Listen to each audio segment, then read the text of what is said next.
The three missing boaters.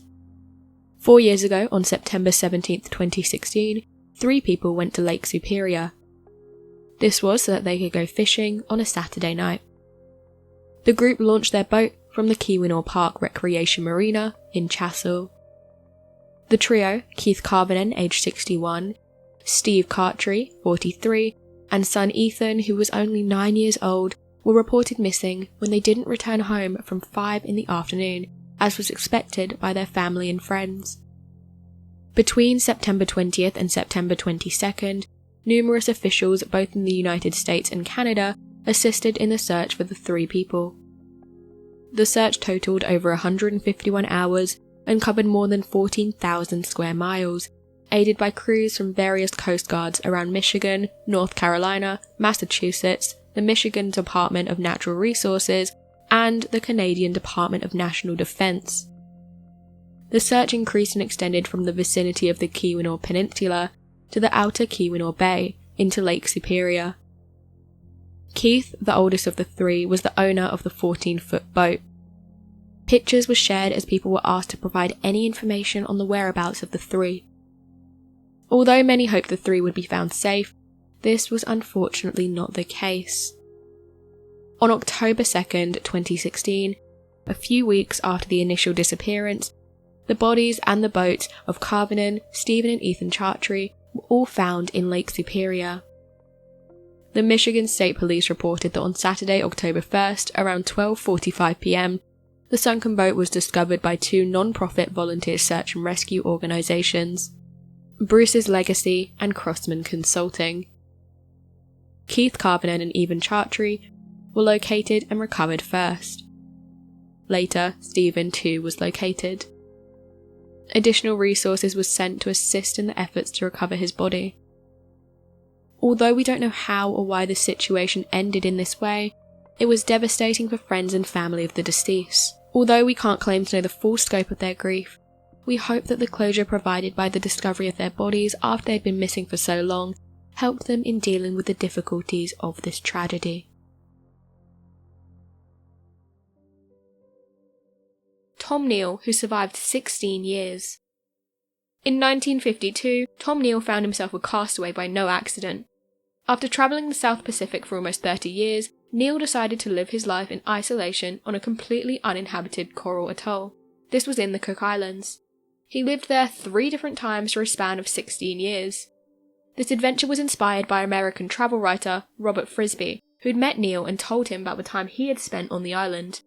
Later, in his autobiography, Neal explained, "I chose to live in the Pacific Islands because life there moves at a sort of pace which you feel God must have had in his mind originally when he made the sun to keep us warm and provided the fruits of the earth for the taking." When Neal arrived on the island, he claimed a beaten-up shack left from the coast watchers during World War II as his home. He brought with him food tins, tools, seeds and some paperbacks. He was also accompanied by 2 cats. He repaired the shack and took up hunting, fishing and gardening. When the sun began to set, he took his spot atop a wooden box on the beach to watch the sky and drink tea. While his life sounded idyllic, it wasn't all enjoyable.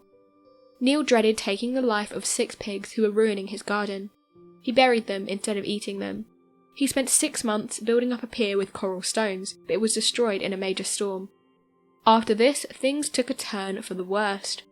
Neal ran out of nicotine and quickly started experiencing withdrawal. One day, he was casting an anchor on the beach when he injured his back so severely he could hardly move. It took him 4 hours to drag himself back to his shack, where he fell in and out of consciousness. Luckily, 2 men who were making a stop at the island found him, helped him recover, and sent a ship for him. The ship arrived 2 weeks later and took him back to his original home. Returning to civilization wasn't easy for him though.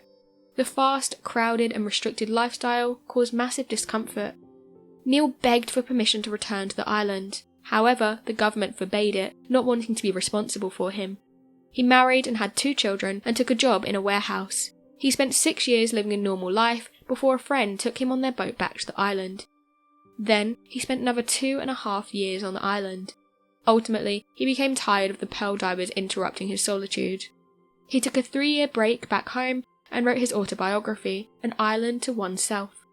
The profits from the book funded his final stay. He returned to his island and stayed there for an entire decade. The fame generated by his writings caused him to receive constant fan mail. He lived for a few months with a couple and their daughter when their yacht was hit by a squall, sending their boat foundering on a reef.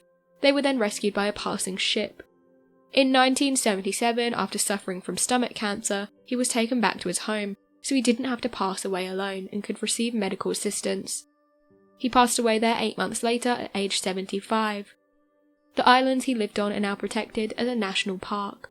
No matter how someone finds himself to be discovered at sea, it seems survival always leads to formative experiences, a fascinating legacy, and stories told for years to come.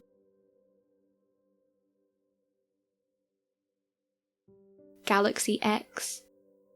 In May 2020, a telescope image revealed what appears to be a galaxy that had previously been unknown.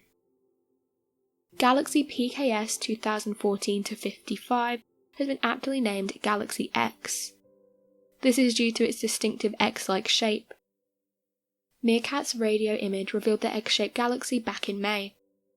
Then it was assumed that the X shape was formed by jets of radio waves emitted from the black holes found at the centre of this galaxy.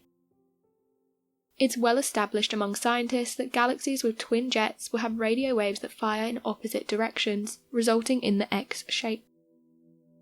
Even though we were aware this could happen prior to the recent radio imaging, it was unknown how and why this occurs. What is the cause of such an oddly shaped galaxy? The Meerkat telescope, located within South Africa, gave scientists a new insight into this cosmic phenomenon. The radio wave observations of the galaxy facilitated closer research into the X-shaped galaxies around the universe. The understanding and conclusions that had been drawn describe the galaxy to have radio waves that lie in a boomerang-like structure. As these waves are emitted, this material then returns to the galaxy and is deflected into opposing directions. This creates what looks like the other two branches or arms of the X shape. A team of scientists who operate the Meerkat telescope at the South African Radio Astronomy Observatory will have this research, data, and conclusion published within monthly notices of the Royal Astronomical Society journal. Some other considerations regarding the formation of the X shape are the changes in the direction that a black hole spins in. If a black hole changes directions, emissions also begin to emerge in the changed direction, which may result in the cross-shaped observed in Galaxy X. Another explanation for these X-shaped galaxies is the idea that two black holes may be interacting with one another. This would be at the centre of two galaxies, which gives the impression of one in the formation of an X. While these alternative suggestions as to the cause are plausible, the Meerkat imaging appears to indicate that what has been dubbed as the double boomerang explanation is the most probable cause. A more technically accurate description of this would be the jets of radio waves that travel millions of light years into space are then turned back. The waves are forced to retreat back in on themselves due to the intense pressure of intergalactic gas. South African Radio Astronomy Observatory expanded on this, stating, "As they flow back towards the central galaxy, they're deflected by its relatively high gas pressure into the shorter, horizontal arms of the boomerang." The US and South African researchers have summed up their study into the following findings. The X-shaped characteristic of Galaxy X is composed of two lobes of hot jets of electrons. These jets come from a supermassive black hole, which in turn produces electromagnetic radiation in the form of radio waves. Whilst these aren't visible to the human eye, we can expect them to appear approximately the same size as the Moon. With such a bizarre-shaped galaxy within the universe, and so many possible explanations and causes of it, it truly serves as a reminder of the vast wonders the universe holds.